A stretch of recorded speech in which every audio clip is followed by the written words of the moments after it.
This is My Child Will Thrive, and I'm your host, Tara Hunkin, nutritional therapy practitioner, certified GAPS practitioner, restorative wellness practitioner, and mother. I'm thrilled to share with you the latest information, tips, resources, and tools to help you on the path to recovery for your child with ADHD, autism, sensory processing disorder, or learning disabilities. My own experiences with my daughter, combined with as much training as I can get my hands on, research I can dig into, and conferences I can attend, have helped me to develop systems and tools for parents like you who feel overwhelmed trying to help their children. So sit back as I share another great topic to help you on your journey. Quick disclaimer before we get started. My Child Will Thrive is not a substitute for working with a qualified healthcare practitioner. The information provided on this podcast is not intended to diagnose or treat your child. Please consult your healthcare practitioner before implementing any information or treatments that you have learned about on this podcast. There are many gifted, passionate, and knowledgeable practitioners with hundreds, if not thousands, of hours of study and clinical experience available to help guide you. Part of our goal is to give you the knowledge and tools you'll need to effectively advocate for your child so that you don't blindly implement each new treatment that comes along. No one knows your child better than you. No one knows your child's history like you do or can better judge what is normal or abnormal for your child.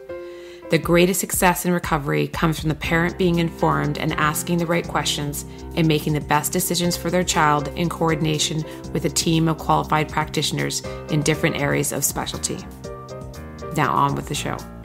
Today's podcast is sponsored by the Autism, ADHD, and Sensory Processing Disorder Summit. In order to learn more about the summit and to sign up for free, please go to www.mychildwillthrive.com/summit. Hi, everyone. I want to welcome you back to the My Child Will Thrive podcast. Today, I'm really excited to have with me Robin Ray Green. She is the CEO and founder of the Center for Acupuncture Pediatrics and one of the world's leading experts in pediatric acupuncture. She provides the tools and training for acupuncturists and licensed health professionals to be successful in helping kids in the treatment room and in their businesses. She's also one of the co-founders of the Acupatching movement, which uses photobiomodulation on acupuncture points to balance the meridians of the autonomic nervous system. And she is the author of Heal Your Child from the Inside Out, the 5-element way to nurturing healthy and happy kids. And she loves hanging out with her boys, her dogs, hiking, sauna time, and all things magic, and especially Harry Potter. You get along really well with my daughter. And I have her book. I don't know if you can see here with my good lighting here. And those of you listening, I have her book here, Heal Your Child from the Inside Out. And if you want to grab a copy of that, we will have a link for that in the show notes from today's podcast. So welcome, Robin. I'm so happy to have you here. Thank you so much for inviting me to be here. And I'm really delighted to speak with you about this topic today. Yeah.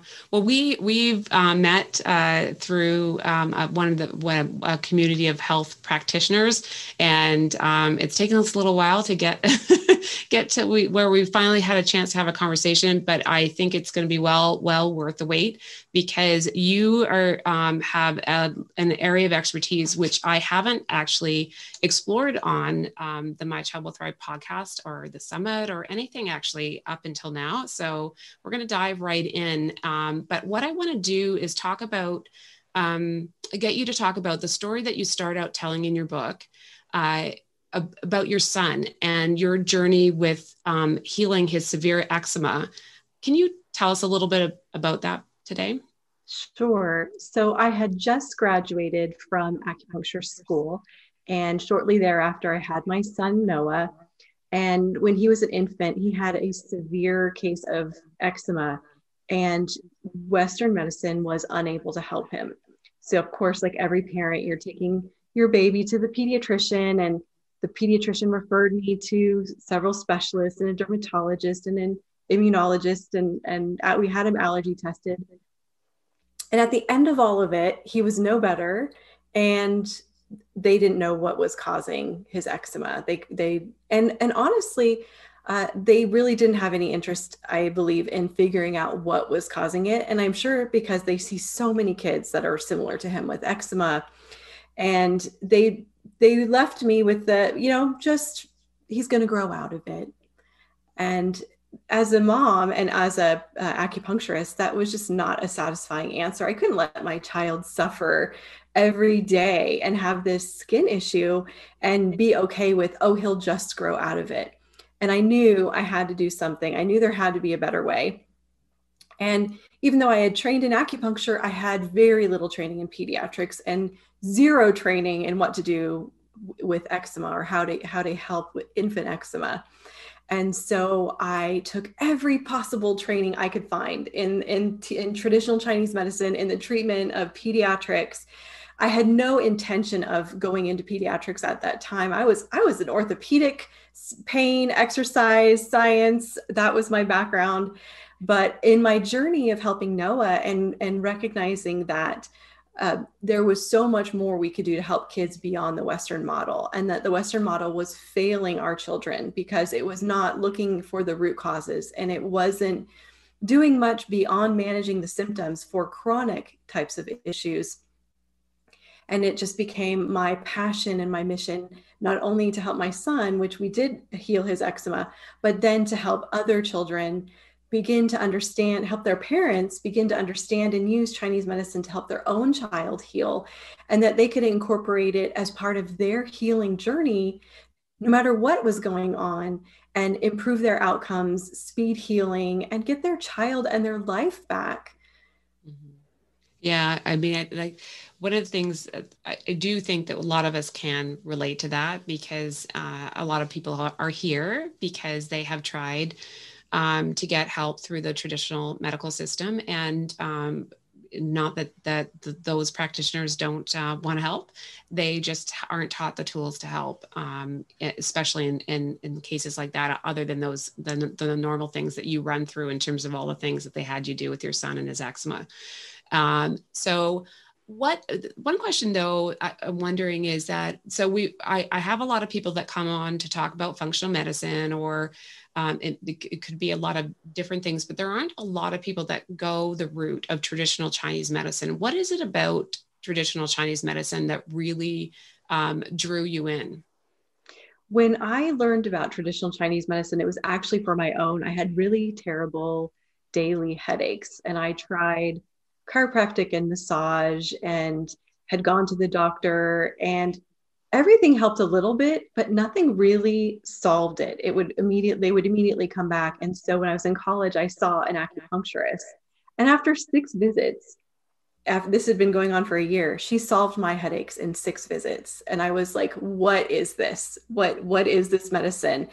And what really drew me to it was not only the, like, in functional medicine, we also look for the root cause, right? That's very much a part of the functional medicine approach. But that's been the approach of Chinese medicine from its inception 4,000 years ago. But what is different about it is, I think, is that we really take into perspective the constitution of the person. So kind of similar to Ayurveda, in Chinese medicine, we have the 5 elements and we have the different constitution types. And so we could have 8 people come in with headaches, and each one of them is going to get a different treatment because they each have a different constitution, a different cause for their headaches. And I just thought that was so brilliant, because having had many people who, really wonderful practitioners, do their best to help me, but it was when I was addressed from the constitutional perspective, and when we, with acupuncture needles and the benefits that they have, releasing neurochemicals and creating biochemical changes and reducing inflammation in a very passive way, we can affect great changes. And it's so beautiful to use this for children because their bodies are in a state of growth and development. So they have a lot of energy that can be put towards healing. And when we use Chinese medicine with children, our treatments can be so gentle. They can be so targeted and help them so much. And it works well and plays well with functional medicine and with nutritional and dietary changes and whatever else the parents are doing to help their child heal. So it becomes a part of it where it really magnifies the benefits of everything else that they're doing. And that's what really drew me to traditional Chinese medicine. Yeah. It sounds amazing, and I mean, I'm a big fan of acupuncture. So personally, we'll talk a little bit more about that in a little bit, because obviously I know there's always apprehension around the idea of acupuncture with children, but we'll get to that. Can you talk to us a bit about, in your book, you go through the overview of what the five elements are and how they influence our children? Sure. So the five elements are a system of correspondences that we take from the natural world, and they are in a continuum. So we have in the order wood, fire, earth, metal, and water. And on that continuum, on one side, we have the very yang, which is like active, intense, engaging, enthusiastic, hot, loud kids, right? On that side of the continuum. And then on the other side of the continuum, we have more of the yin side, which comes out, which is like they're a little more quiet, they're a little more shy, and they're not quite as boisterous. They tend to be like the good boys and the good girls when they're little, and they follow the directions, and they're more calm, they're more sedate, they're more relaxed, they're more go with the flow. And in the very center of the continuum, you have the earth child, which has characteristics from both the yang side, the wood and the wood and fire, and the yin side, the water and the metal. And so sometimes our earth children can be the most difficult to understand and place because they exhibit characteristics from both sides. So the five elements allow us to understand a child's temperament and personality style, as well as what illnesses they are more prone to. So for example, with my son Noah, he happens to be a metal wood child, and metal corresponds to the skin and the lungs. And so no surprise that a metal child with a metal imbalance ends up with eczema. And so it allows us to kind of make connections that we sort of know, we sort of understand that, well, we all understand that each one of our children is different. And each child has to be parented just a little bit different. You parent your sensitive child a little bit differently than you parent your really intense go-getter, wood child that's go, go, go. We already know this, but once we really know it, once we understand our child's five element type and their constitution, it all of a sudden just clicks why this child wants to stay home and be a homebody on the weekends. And the thought of running errands and going to their brother's soccer game just makes them miserable. Well, on the other hand, your fire child is like ready to go. They enjoy talking to people. They love walking up and down the soccer field and engaging with the other kids and going and playing. So suddenly we have more information about our child that allows us to parent them in a way that honors who they are, and also catch them in the areas where they might be weak, where their strengths are. We can't let our water child be at home all the time. They need to get out. We need to push them a little bit because they will have fun when they get there. And it's just that knowing and that understanding. And that's what really the five elements brings to the table in a child's healing journey, is that a deeper level of understanding. And I think sometimes it also helps parents, like there's mom understands their sensitive child, but dad doesn't get it. But once it's not a thing, like it's not like he's sensitive, but he's just a fire child that has a little bit of an imbalance, like somehow it allows mom and dad to click and be on the same page in their approach, because it's not about trying to make that sensitive child less sensitive. It's more about like, how can we bend a little bit, but also push them a little bit so that that fire child can really, really thrive. Yeah, no, it's a really interesting way of looking at things for sure. And one of the things I like in the book, and I'm going to hold this up again. I don't know if it's going to be able to be seen, but you have these great charts that talk about, like, for example, with if your child's a wood child, what types of things they're going to be prone to from a health standpoint, what types of like gifts they have in terms of the way they go about life, what challenges they might have, and emotional tendencies. So an example, just to give people an idea, there's this, oh, again, terrible lighting for this, but this great chart that says if they're a wood child, you say they're prone to headaches, muscle spasms, and behavioral problems. So, and their gifts are curiosity and drive, and their challenges are anger, irritability, managing emotions, and their emotional tendency then is anger. So I'm a very visual person. So I love a Yeah. great chart that really summarizes those things, because you can see where your child might sort of land. And actually you answered one of the questions that I had in that, which is what happens when your child you might overlap some of these things. Like, how do you know if, is it that it's the thing that describes them the best, rather than in terms of most of the time, I'm assuming is how you determine whether they're wood, fire, earth, metal, or water? That is such a great question. And I think that in our Western way of thinking, we tend to be very linear, right? And we like boxes, and we like people to fit inside a box. But with the five elements, we have all five elements within us, and it's fluid, right? When we're going to go on stage, we're going to talk and have a big speech, we're going to draw on our fire element to bring that intensity and that joy for speaking and to show up. And when we need to we need to think about something, we need to figure out a problem and be innovative, we're drawing upon, say, our water element and so forth. So it goes along with each element. So every child comes into this world with a specific way of being. And the way that I think about it is that we have a dominant element that shapes who we are more than every other element. And then we have a secondary element that influences that dominant element. And that's where each person becomes unique. And I think about like all of us having an element around us. And maybe like for me, my metal element is my most influential, followed by my fire element, which is influencing my metal element. And then earth and wood and water are like smaller in the picture of their influence on who I am and how I show up in the world. And so each person has their individual five element makeup, which is going to look a little bit different.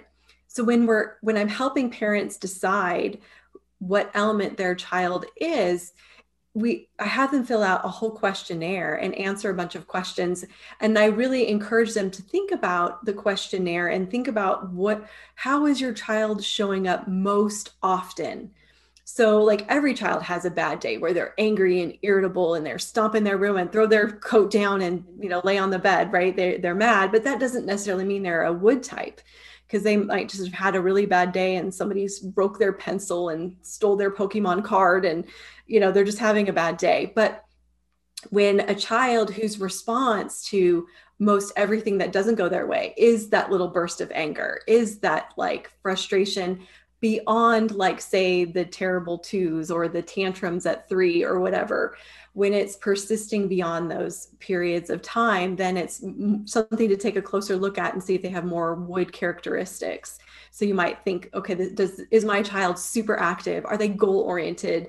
Does the wall chart with like the little stickers, does that motivate the heck out of them to get themselves dressed in the morning and get to school on time? So you're looking for all those characteristics that really play out. Whereas like the water child or even the earth child may not be quite as motivated by the chart, because those things aren't quite as motivating for them as, say, the wood child. And so I encourage your readers, we can give out the link to the 5-element questionnaire. If you're like curious what element your child is, you can take the questionnaire and it will help you. If you've read the book, it'll help you to determine which element your child is. Yeah, for sure. We'll make sure we put that link in the show notes, because it's always, I find it so fascinating to go through those things and get those types of insights. Once you've identified what element your child is, or primarily, how can this help you support their best health? Right. So from that point, in my book, I talk about the psychological factors and the different foods that you can feed your child. But I think also the first thing is the shift that comes with having a better understanding of what is driving the behaviors.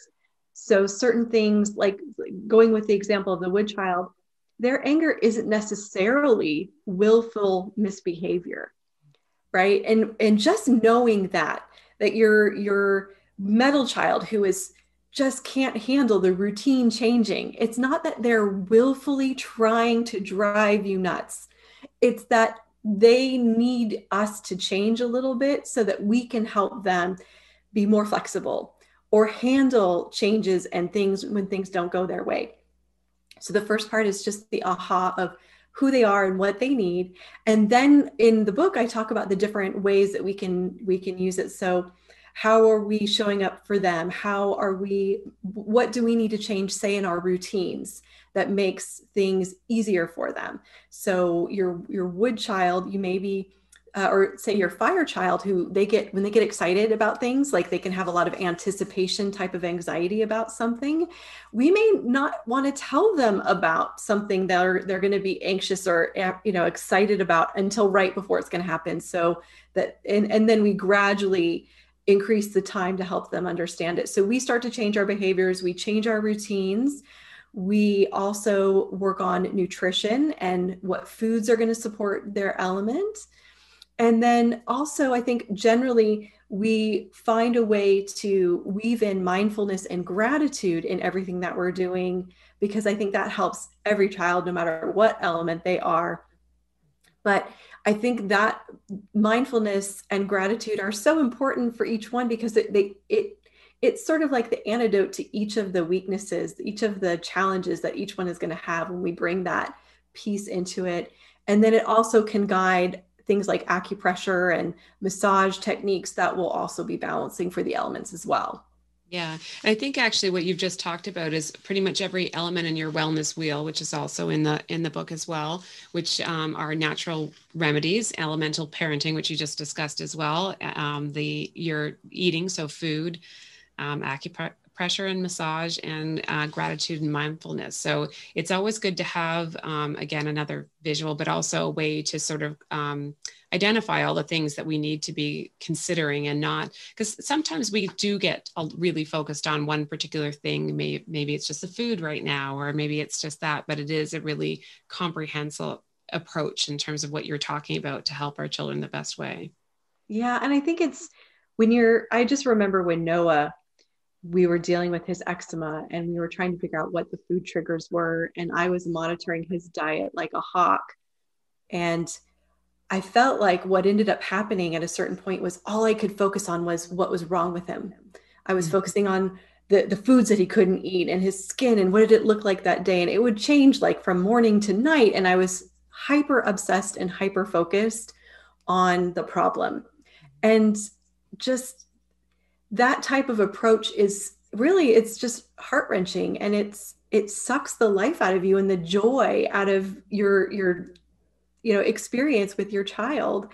And the wellness wheel was my response to that, to bring in pieces of like, if I bring in these pieces in myself and in my child, and I focus on the outcome that I want and that I want him to get better, it restored the balance in our family, in my joy with him, that I could let go and trust that I was doing everything I could to heal his eczema. And I didn't need to excessively focus on the problem for it to still be healed in its own time. Yeah, that makes a lot of sense. How you do talk about it in a chapter about how each element can relate to different Chinese medicine, like organ networks, and how this can help us identify what that root cause might be by identifying their element. Can you explain a little bit more about that? Right. So the 5 elements, we take it in 2 parts. In the first part, we're understanding the elements that drive personality and temperament. And in the second part, we're using the 5 elements to understand the imbalances that the child has. And so what that can mean is it doesn't always mean that a metal child's going to have eczema, right?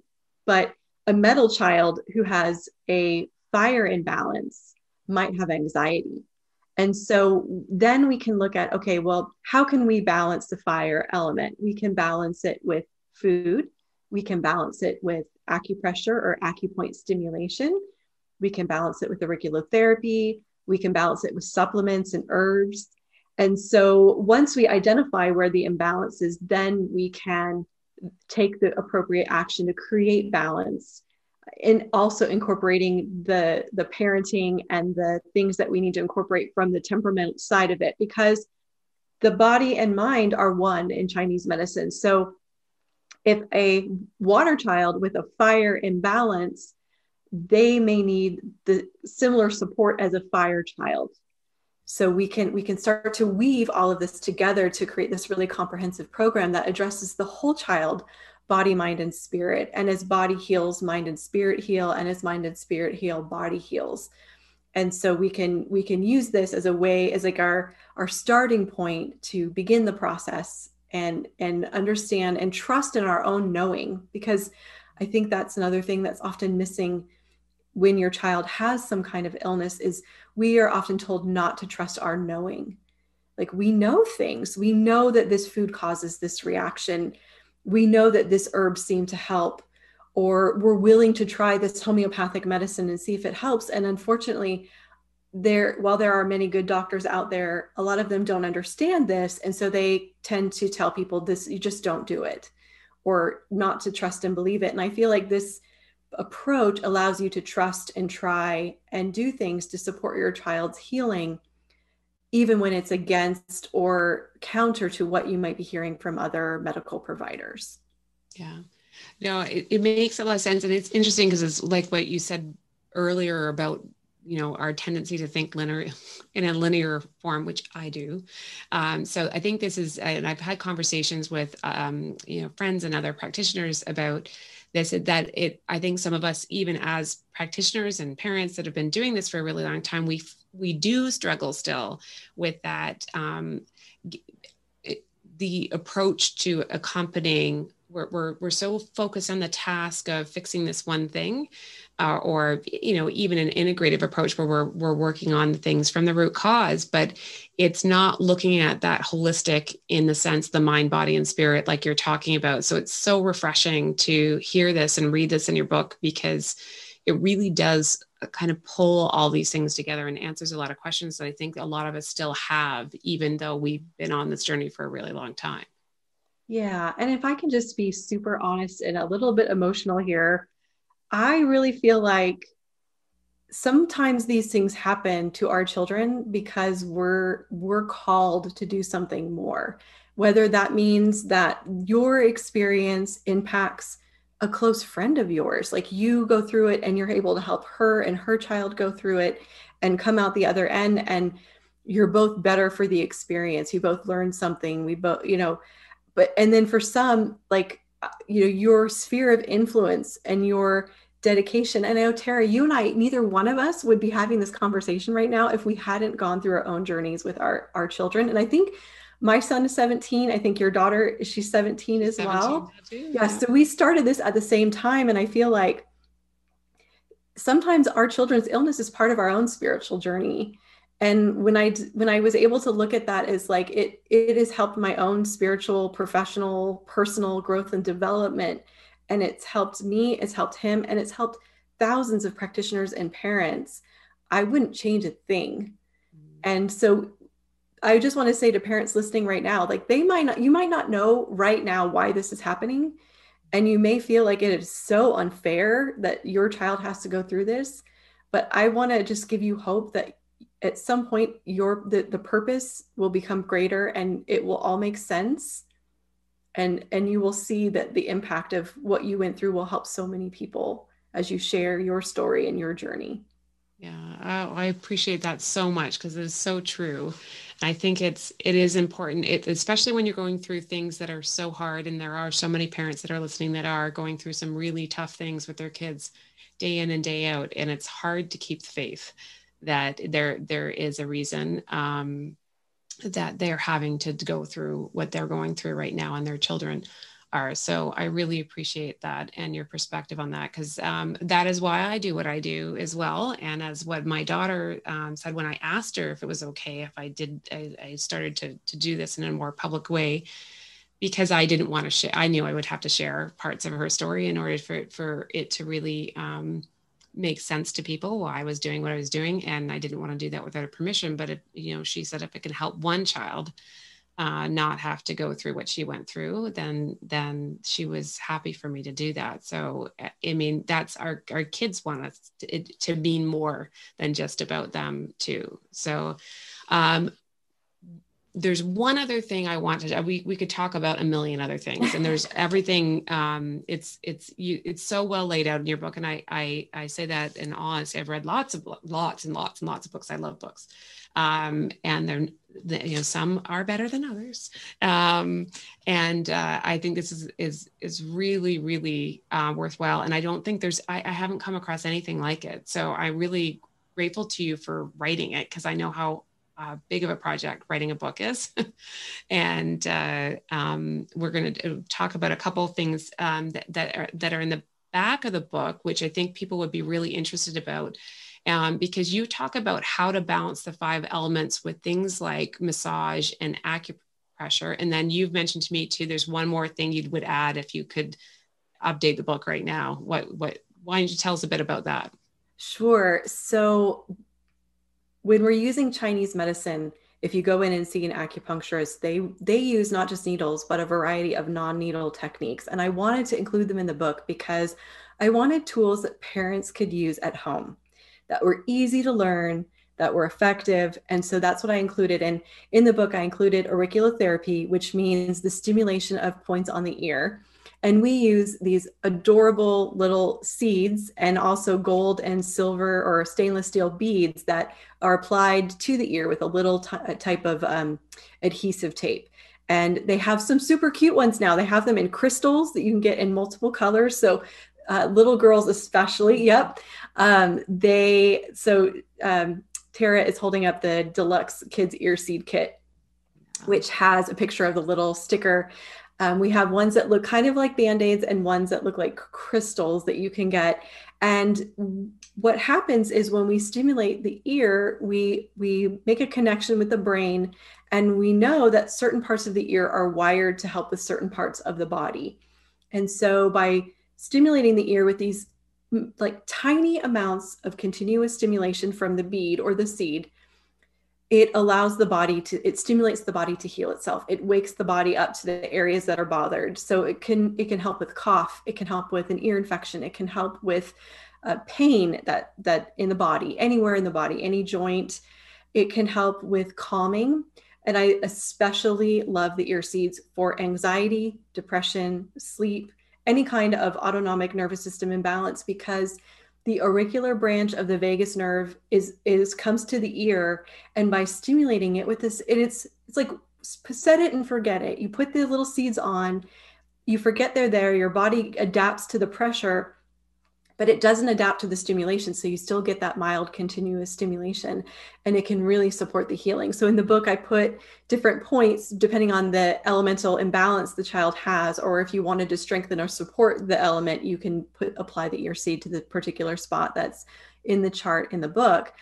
And then I also give the most common acupressure points that I use in the clinic with instructions on how to do acupressure. And acupressure is really amazing. It can cause a whole host of biochemical and neurochemical changes in the body that are well documented in the research literature. And it's so easy. You can do it anywhere. And I always tell the story of my son. We're at Gilroy Gardens, this little amusement park, and we're in the spinny garlic ride. And he is like, Mom, I'm going to throw up. I'm going to throw up. And there's no way to stop the ride. We're on the ride. And I'm like, okay, press your pericardium 6. It's this point on your wrist, about 2 or 3 fingers up from your wrist crease in between the tendons there.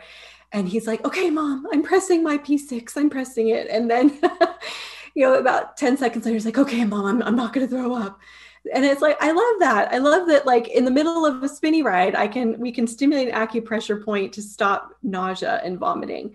And that point's also great for calming anxiety as well, which may have been contributing to how he was feeling, but we were spinning. So, and if I were to rewrite my book again, I would add a whole entire chapter on acupatching, which uses phototherapy or photobiomodulation on the acupuncture points to induce biochemical changes. And it's similar to using a laser. And I use lasers in my practice all the time. I am a huge fan of light therapy. And I was so delighted. And I'll show you a little patch for those who are watching the video. It's just this little patch. It's a little sticker. And I've got one here on my elbow. That's what it looks like. It's just a little sticker. And it reflects back your body's own infrared light, but at very specific wavelengths to initiate different biochemical changes in the body. And we have patches that can do everything from help the body to initiate its own production of glutathione, its own production of stem cells, and balancing the autonomic nervous system. And there's even more, but those are like the top three that are just incredible. And while the company that makes them is relatively new, the technology is patented, and they have almost 90 research studies backing the effectiveness and the safety of the products. And this is like by far my favorite way to stimulate the points, because with acupressure, you need to do it, say 2 to 4 times a day to get the benefits. But with the patch, you just put the patch on and you go about your day and take it off at night, and then you put a new one on the next day. So it's really like super easy. And for my boys, I will go in. They don't want the patches showing anywhere. They're in high school. I don't want people asking me about this patch, Mom. So I go into our mud room and I put them in their shoes. I put them inside the shoe at the bottom of their foot on kidney 1, which is a really like grounding, balancing point. And they go to school with their patches and they don't even know. So it's a great way to help kids and balance the acupuncture meridians and the autonomic nervous system. Yeah, no, I love that. I mean, I am a huge fan of lasers as well.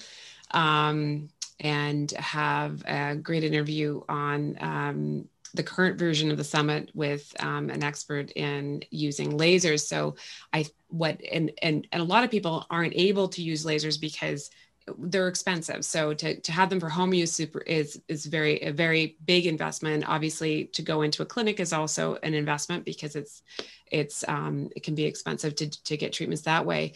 To have a option like this, which I never heard about before talking to you, is really fabulous. And if depending on when you're listening to this, there will be a interview with Robin on that specific topic, and a little bit more on acupuncture, pediatric acupuncture in the Autism, ADHD, and Sensory Processing Disorder Summit, which you can sign up for at www.mychildwillthrive.com/summit.